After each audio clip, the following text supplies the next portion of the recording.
See you soon.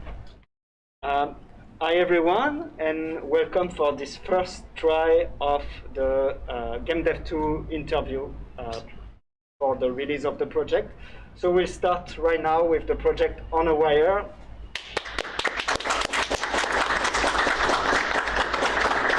Welcome. And so to start, I wanted to ask you to describe your game in a few words, if you can. So On a Wire is a mixture between a management and puzzle game. It's also driven by a bunch of narrative where the player is able to control two siblings, Ari and Ferris Kinzo, as in their effort to maintain their family's forge. Giving a general summary of the narrative, the game essentially encompasses the two siblings' relationship as they have to deal with overwhelming expectations brought upon by generational trauma.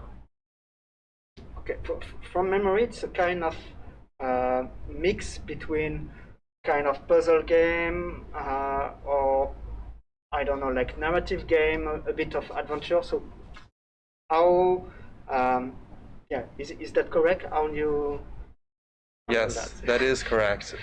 So it's split between our various gameplay experiences tying in with narrative, so for our forging gameplay experience, it's a very much intense awareness experience where we ask the player to manage the temperature of the crafting materials as they're being worked with.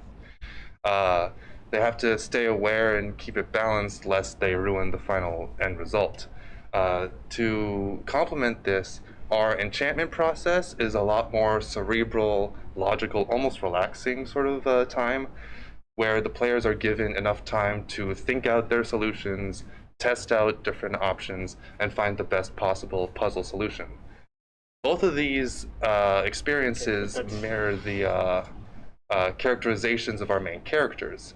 Ari, the more brash, tough, outgoing character, has their personality reflected in the forging experience and gameplay, whereas Ferris's more bookwormy, shy, logical personality has its mirror in the enchanting experience and process.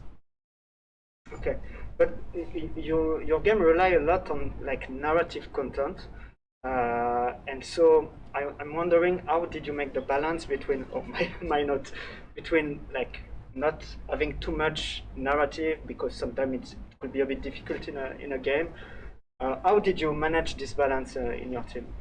So the game is basically framed by two cutscenes. The opening, and that essentially gives a bit of background for these characters, and then one of four possible different endings that will be chosen by the player's decisions, specifically which commissions that they choose to do. So if they're more inclined towards creating enchanting commissions, then the ending will favor Ferris, and vice versa for forging commissions and Ari.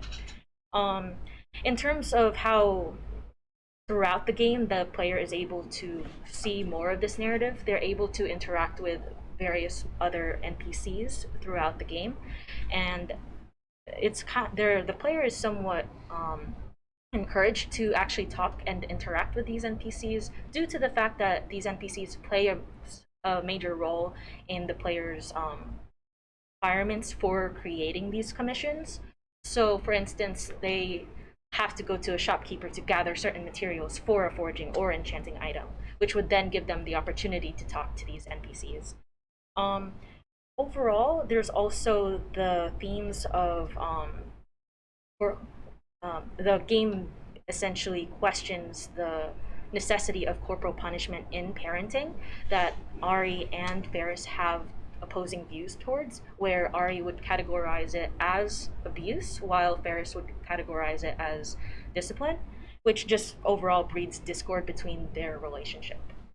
Yeah, but so that was more about that I was wondering, because like your game is talking about, like the theme is about child abuse and intergenerational trauma. Sorry. And yeah, I was wondering how you try to make it in a subtle way, like not to make something too much over the top? How you strategize that in your game? So most depictions of intergenerational trauma today have that very key. At the by the end of the story, the victim has to forgive their abuser, and everything is completely fine.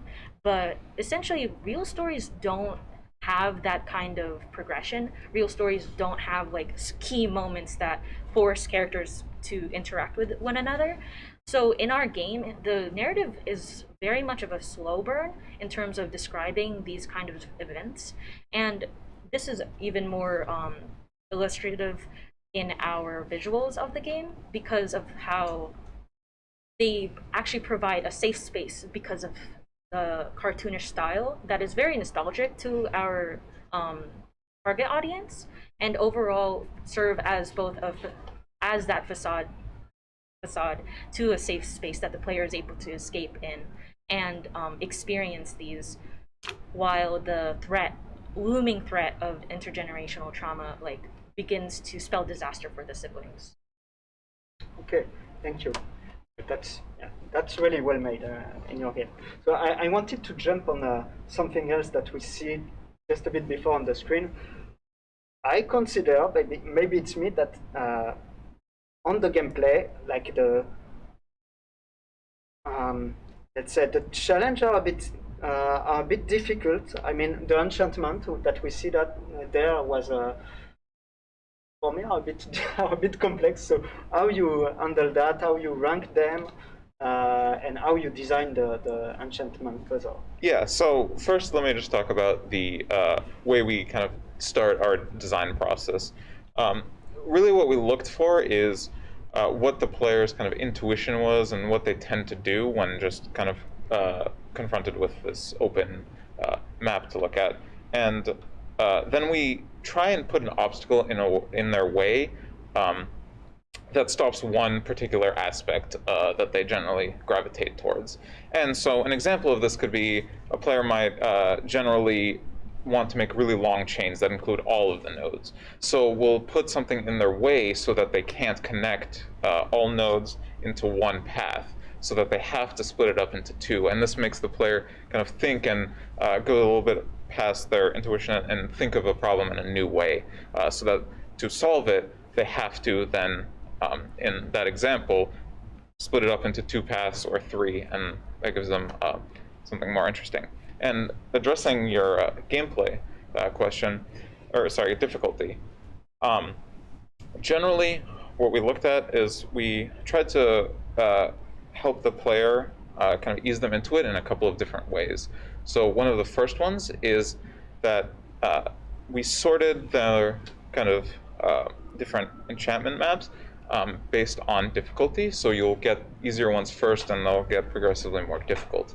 And the way we ranked difficulty was kind of looking at the complexity, how big it was, how many options they have, and also how intuitive the general solution was.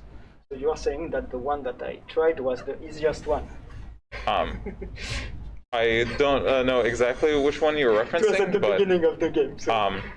But yeah, one of the beginning ones is generally more of the easier ones, at least to optimize, not necessarily just to complete. And that's an important distinction because you don't need to get the optimal solution to progress the game. And in fact, you'll see every enchantment map twice, and the first time you see it, the threshold for doing it successfully will be lower. So that gives the player a chance to explore and like try out different things in a lower stakes one, and then the next time they see it, they can refine their solution or maybe rethink it to get really closer to what the optimal solution is going to be. And then if they get stuck, they can always just complete it poorly, but continue the process and try again with a different enchanting solution. When you were talking, we see another style of gameplay, the forging mechanic. So how does it work between the enchantment and the forging to create a weapon? Yeah, so basically you have two different styles of commissions that you can pick up and then complete. And so I just talked about the enchantment one.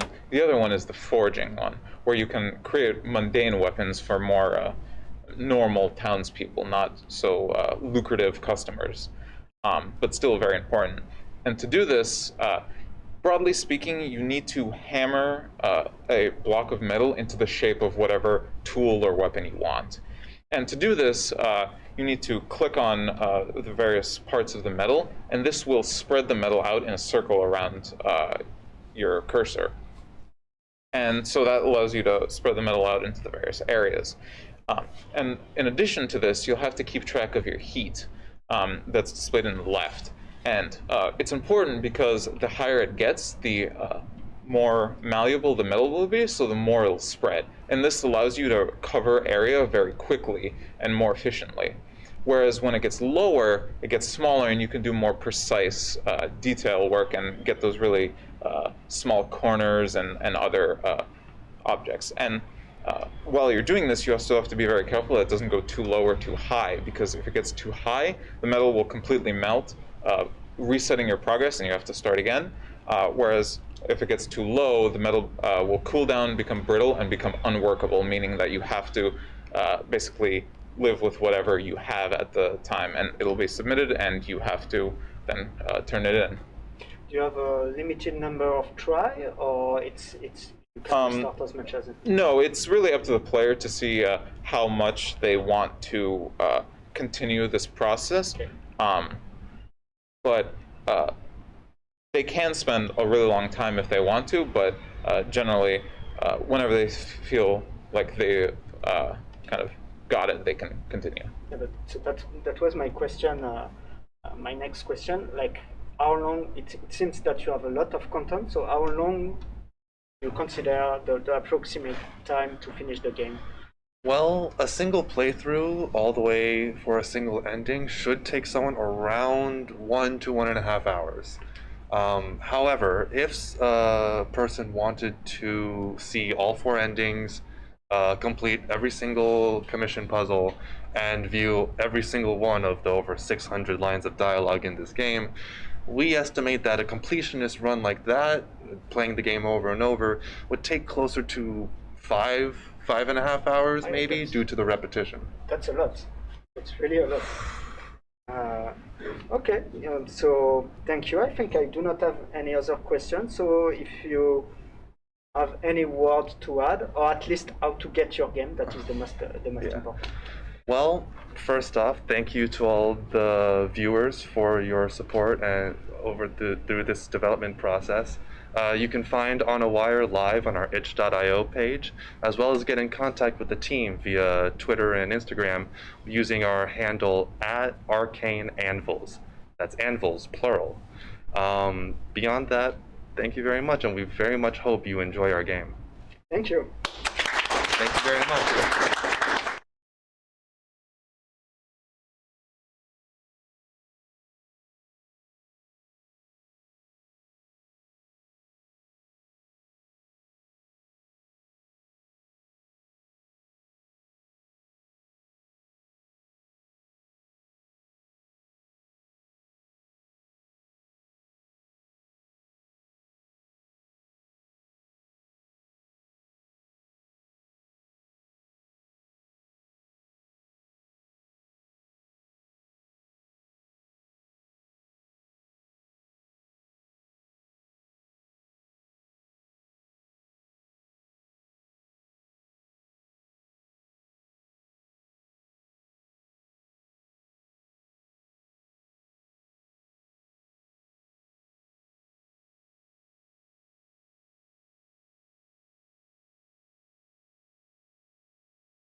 Welcome back, everyone. So we are now with the team Astral Chart.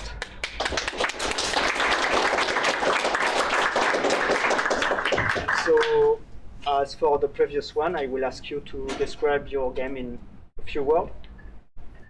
Yeah, Astral Chart is an open world space adventure game. Oh yeah, really, really right to the point. Okay, so I do believe, like from memory, that the game takes place in a really complex universe with a really strong backstory, with different faction and things like that. So could you tell us a bit more about that? Yeah, so this galaxy was once ruled by a powerful empire, but it collapsed a few decades before the start of the game, and the individual branches of the empire went off and started working towards their own ends. So the administrative branch wants to rebuild the empire, the military branch wants to set up their own galactic junta, the research branch wants to create their vision of a technocratic utopia, and the commerce branch is trying to make a profit off of this mess, and eventually one of these factions will win out over the others. Okay, but does the player have any impact, any and can we make any change in the story by the behavior we have in the game? Yes, the player can choose to select bounties from each of the different factions, and the fourth and final bounty of each faction will result in a massive, decisive battle that will turn the tide in that faction's favor based on the player's choices. Okay, and okay, and I do remember also that the style, like the aesthetic, like I mean the visual, but also the music was very special in a positive way in your game. So like, what did you try to do? What was your influence? So for the art style, we were trying to get a semi-realistic look on all the models because we're trying to maximize visual enjoyments while also being efficient on the time we spend on each model or the texture. So reusing a lot of textures and trying to make the models look as good as we can in a limited time. For the ship designs, we try to make them look similar to the aesthetics in Star Wars and Dune. So very practical, not very fancy, straight edges, bulky.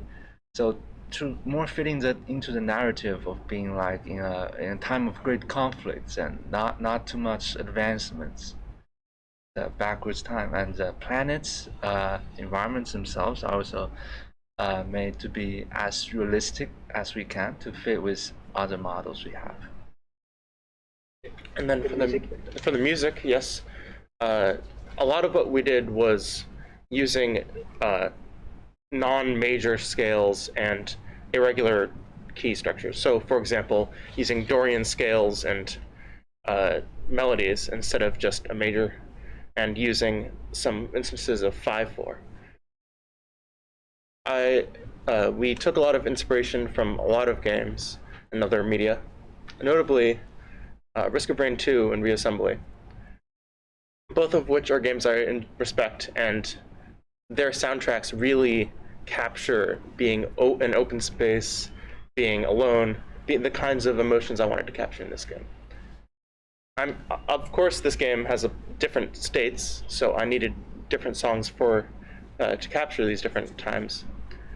And to do that, I have a wide range of instruments, from like bright brass, resonant synths, and an electric bass. Yeah. But they all come together. But you use also, yeah, some instrument that was really like not natural, but not electronic. It's like in a game like in space, we could think that it will be more like nerdy style of music. I don't know what to say, but you use like a really, I don't know, I have some kind of feeling of 70s, 80s style. So that was the purpose, to make something really that sounds vintage too, or? Yeah, a bit.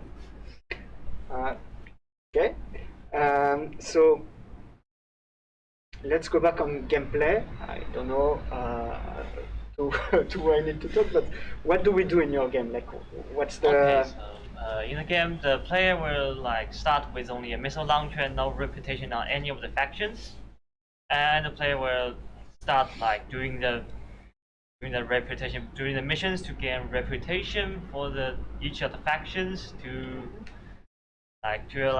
unlock like further mission for the faction to like complete to like that's the game loop for the game. how does it evolve? Like, Okay, so evolve like the player will when player completes like faction missions, it will gain some health to repair itself and also reputation for the faction, and he will sometimes some mission will unlock another weapon for the player to manipulate and to expand arsenal to have multiple ways to eliminate the enemies. okay, but my question was also about so you said about you start with a simple missile. Yeah, miss. And but I know that you have multiple weapons in your game, and there are also multiple enemies. So could you talk a Yeah, I bit can more about elaborate on that, that. like the Aside diversity? from the basic missile launcher, we have 7 other unlockable weapons. These are unlockable through actually completing the bounties, and typically the bounties will have like a primary target, and potentially accompanied by multiple or some like small fleet of other ships to support it. The enemies themselves range from just simple pirates to these massive Constitution class like battleships that can be armed with nuclear warheads or homing missiles. And the progression itself comes through completing these faction missions. And completing a faction mission not only gives you like a weapon, but also gives you access to like the next tier of that faction's mission that come with greater challenges, but also greater rewards. Okay, so excuse me for this question if it sounds a bit rough. You know me. So the game is really good. It looks really nice, but I wonder what makes your game special. What is the difference with other, I don't know, space adventure game? So did you think about it? Yes, compared to existing space adventure space themes like Elite Dangerous or the X series, those games are in a 3D space and involves a lot of dogfights. So you're placed directly in the cockpit, and then you have to maneuver like in 3D space, and all your weapons are usually facing forward. So it's more like flying a fighter jets in space. But our game, we simplify the process. We have a 2D plane, so all movements is 2-dimensional, and our weapons aren't limited to face forward. It's all of them are turret mounted, so they can shoot in any direction. So it's a lot more flexible, and also we have a wider range of weapons that the player can use to form different kinds of playstyle and arsenals that they like to play, and that's a major difference. Okay, and so how long you consider, like what is the approximate length So to finish your game? the player for each faction there are a total of 4 bounties each. That plus there's 1 extra bounty that involves pirates, which is a total of 17 bounties in total.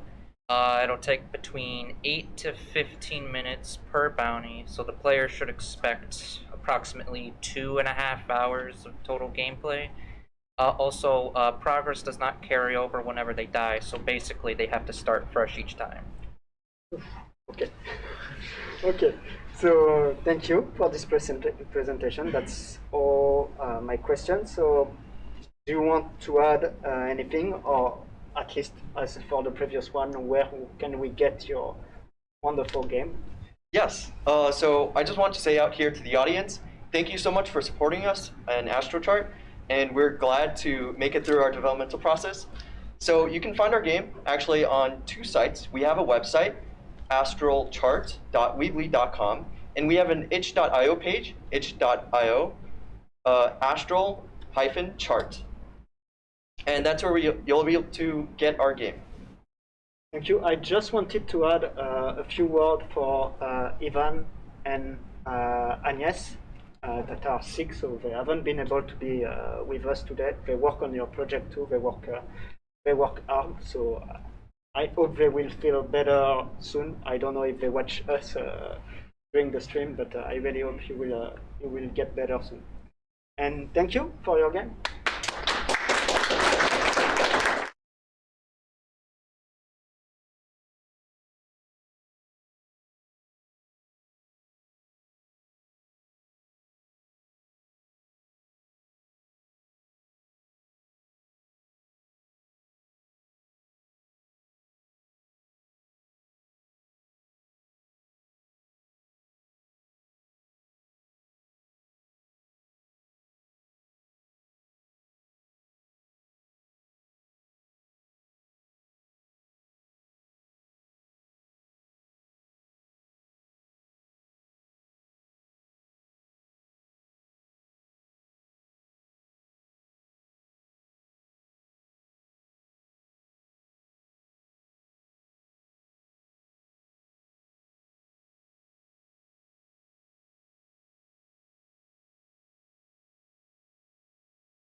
Welcome back, everyone. So we are here with the team of Veni Vidi Vici. So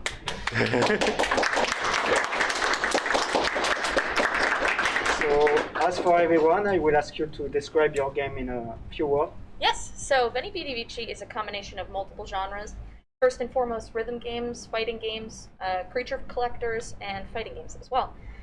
Veni Vidi Vici stars Delphine as she traverses various dungeons with mysterious magical creatures that she has to befriend through dance. That's interesting. Like, so you said that it's a kind of mix of rhythm game and adventure puzzle a bit. Where this mix came from? What? Yeah, so we mix a lot of genres, but primarily the idea behind the game is to create this really joyful and escapist experience for the player. And when I think of games that have accomplished that, I think Pokemon, I think Zelda.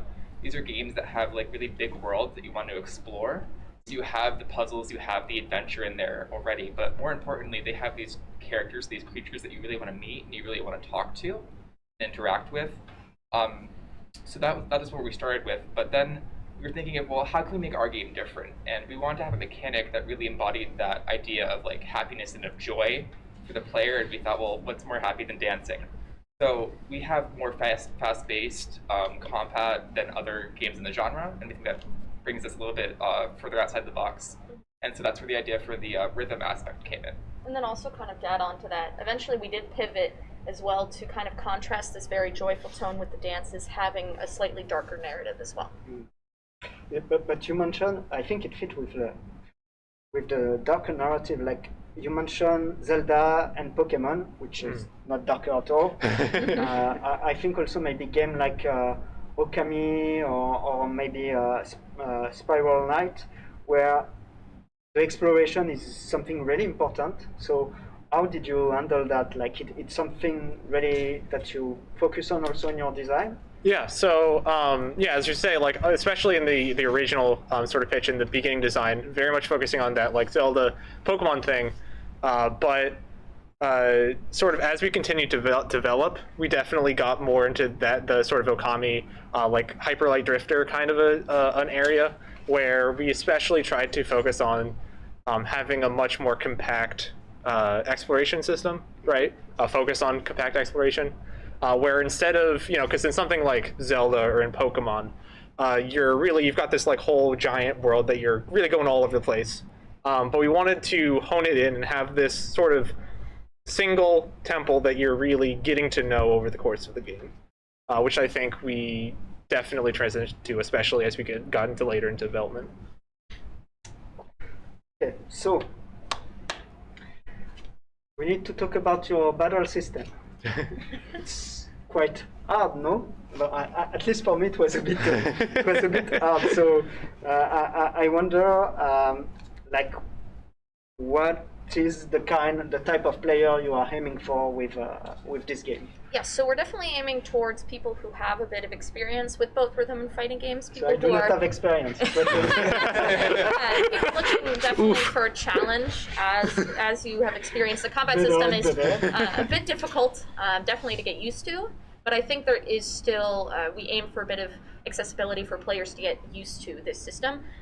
Initially, for our tutorial, we had the rhythm meter be the same as basically throughout the entire game and not increase the difficulty and progression. So we tried to make things more accessible for the player at the start, changing that a bit to try to allow them to still learn. So there is scaling with the difficulty. Rhythm games and fighting games are known to be some of the hardest games that people can play. Yes. Like you have to put like hours into like learning them. I think we did a good job with the scaling in the end. Yeah. Making sure that it felt like you weren't getting thrown into the fire right off the bat. Mm-hmm. Okay.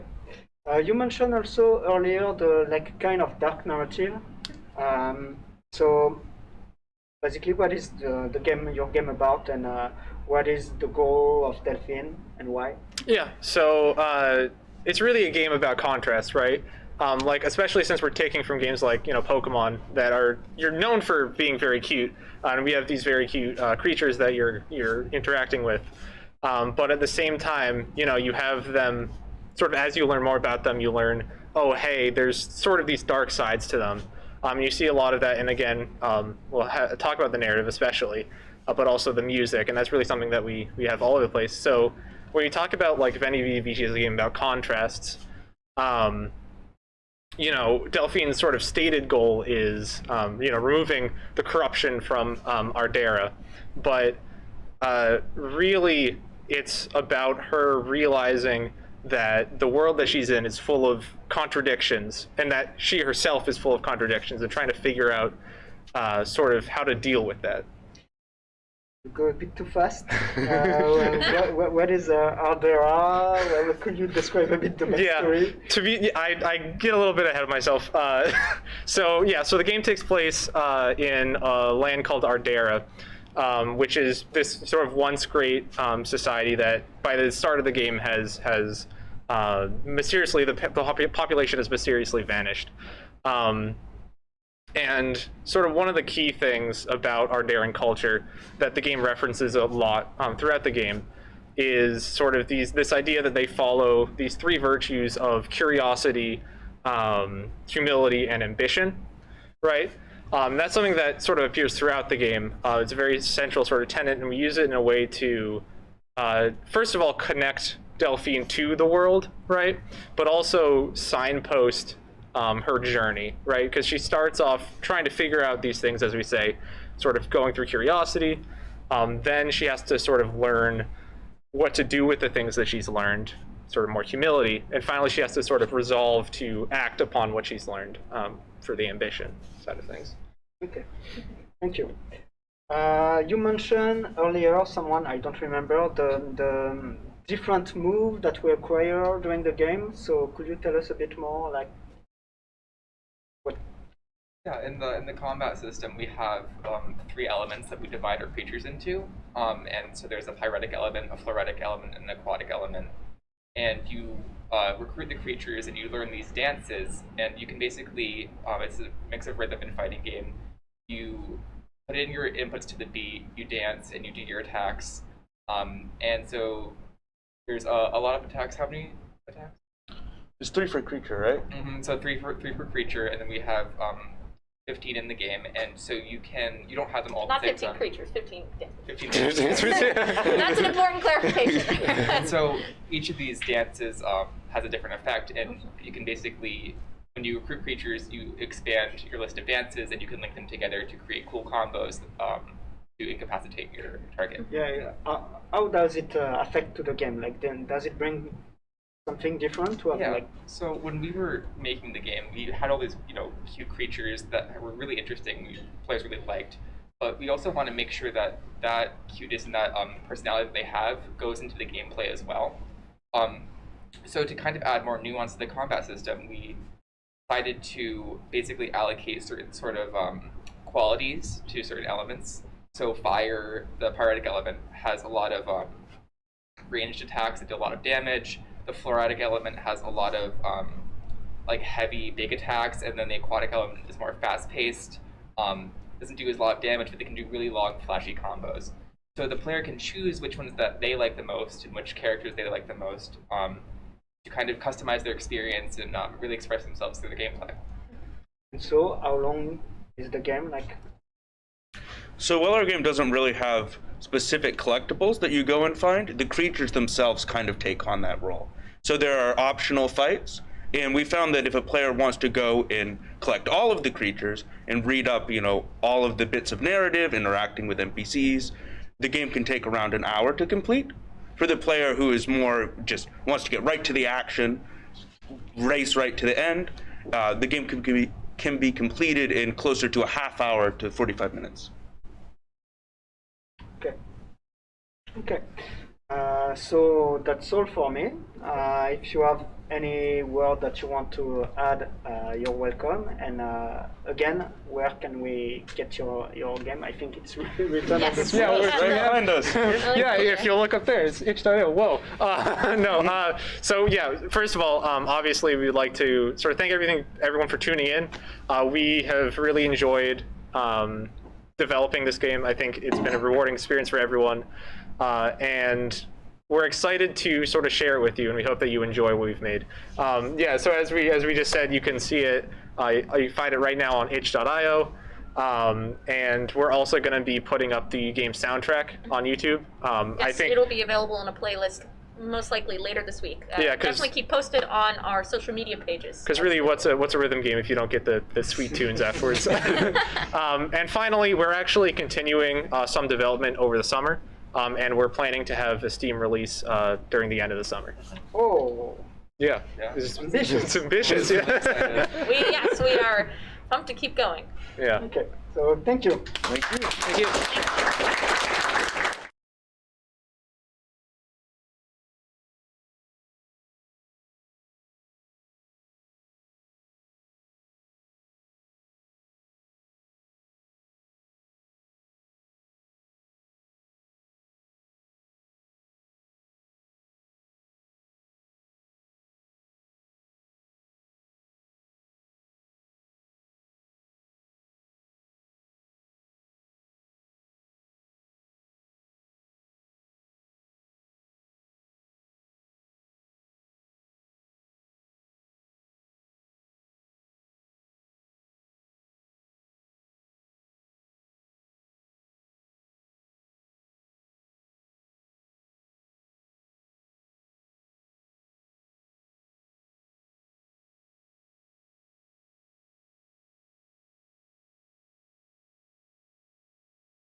So hi everyone.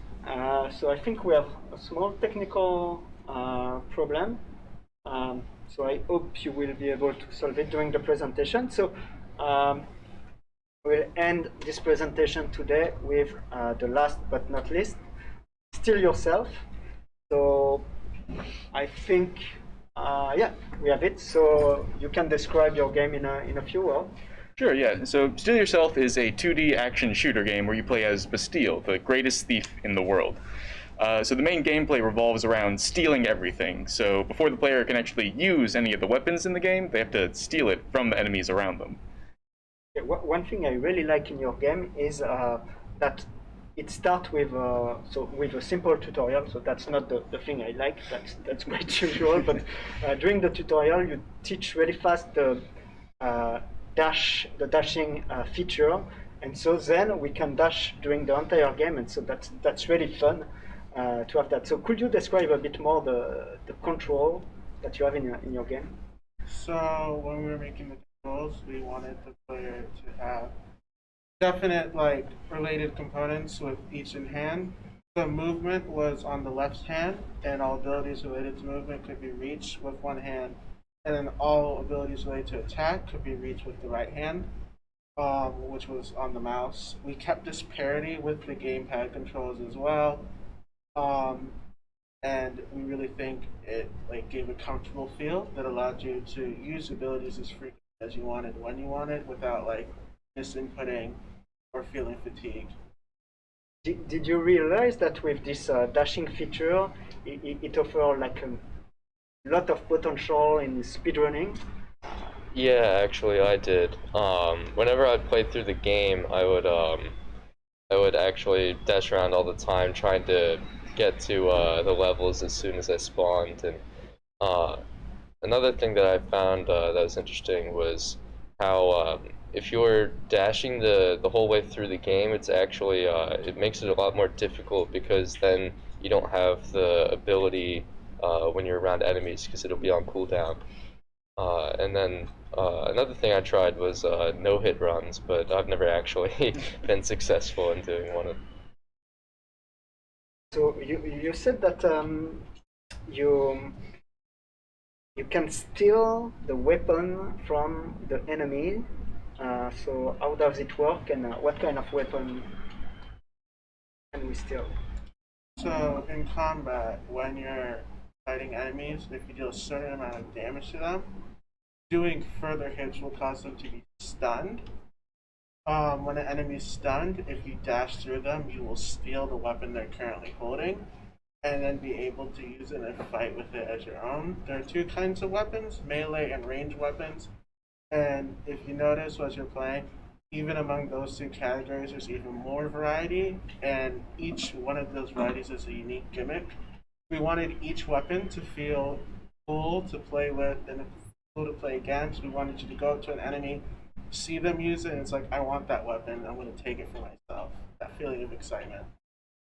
So just after the tutorial, I haven't went that far in your game, unfortunately.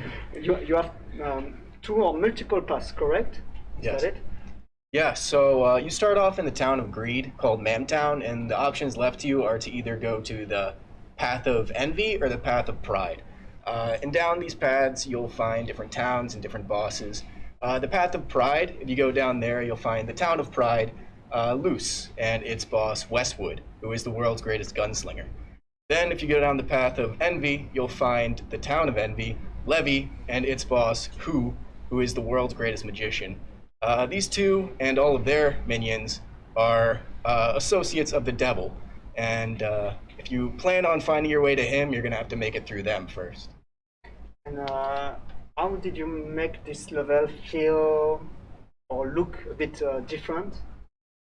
So from a purely gameplay perspective, the enemies in each level have different weapons, some of them that are unique to those specific areas. And then the weapons that the enemies have affect what the player has available in their arsenal, because you have to steal everything.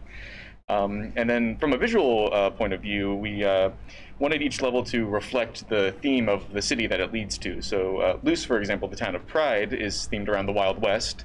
So there's the levels of the saloon and the jail that aim to reflect that kind of aesthetic.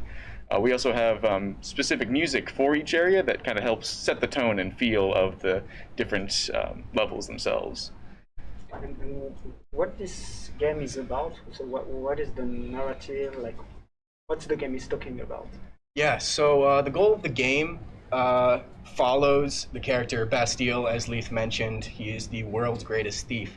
And during his life, he sold his soul to the devil for greater power over thievery. Though, with this greater power seemed to come a curse that caused him to only be able to steal things, and forcibly keeping him stealing. This caused him to eventually sort of grow a hatred for himself, and one day allow himself to be captured and hung for his crimes. Then, in accordance with his contract, he was sent to hell, and once there, he decided maybe I could steal my soul back from the devil, and in hopes that he would be able to break the curse and hopefully become a decent person afterwards. But Westwood, who, and the devil aren't going to make it so easy for good old Bastille to get his soul back. About Bastille, as you said, I have a question, a little personal, but why this name? Well, that's a question that actually goes all the way back to the beginning of development, where we were brainstorming, is it quite the trickster personality and all that? And fun fact, Bastille is actually the name of the prison that got freed during the beginning of the French Revolution. So it also ties into that in that way. And all of the game's characters and the town, they all have their own hidden meanings behind their names, and we had a lot of fun coming up with them. I'll leave to the community of the game to find that out. We had a lot of fun doing it. You knew that about Bastille, or you knew because I told you? Well, during development, we didn't actually realize that fact, but it actually fits perfectly now that you mentioned it.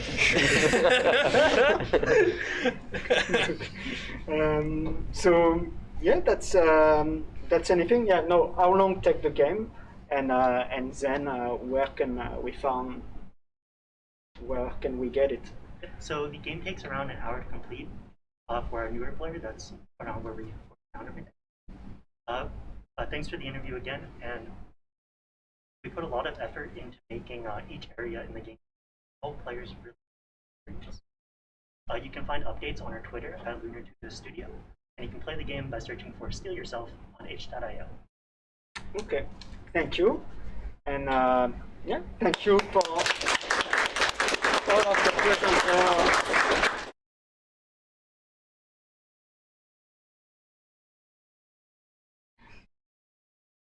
Okay, we are back online. So yeah, just once again, thank you. Thank you for all the students. Now it's the end of the semester, so you will not see me until at least the entire summer, but some of you have class with me, so unfortunately we'll see you again. But yeah, thank you for all of your game. That's really good what you have done. All the link to your game will be on the description, of course.